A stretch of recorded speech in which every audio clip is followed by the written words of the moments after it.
This cell phone is more than just a phone. In fact, I can now pay other people with just using this phone. And Schalk Nolte from Intersect and Devolt Nolte are here to explain a little bit about the whole mobile transaction world. So Schalk, what is the history behind the growth of the sector in Africa? Sure.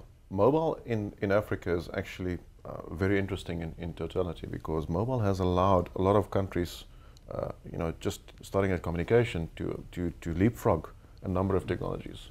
The same with financial services and, of course, payments, where the other infrastructure just didn't exist. If you look at the use cases in Kenya, M-Pesa is a world leader and a case study of this.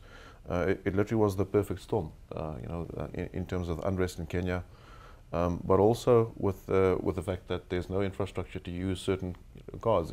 Cards work at 1 out of 10 places, where mobile just allowed people to do payments and transactions that were previously not possible. I read an introduction to Hannes van Rensburg's book, where he just used an example which is quite telling, where somebody just, to use a taxi, it took 3 days to go to a town to go and change money, where to give money, physical cash, to somebody to do something. And now you could just use a mobile phone. So mobile is, in Africa specifically, has been at the cusp of allowing new ways of transacting in technology.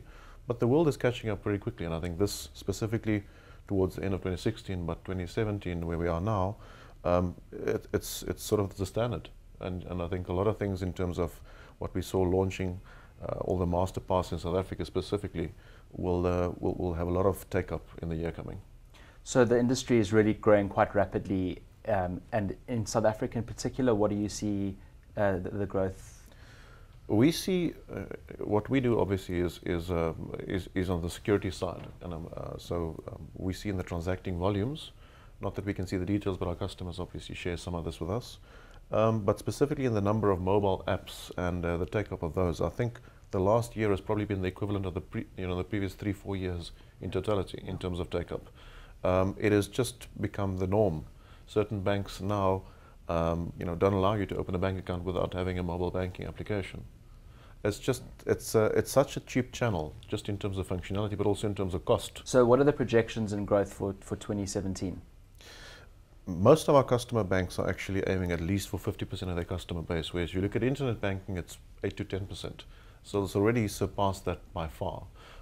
Some of them are actually close to 80% already. So the cost is a 43rd of servicing somebody, person to person. So as high as possible. People are hoping for close to 100%.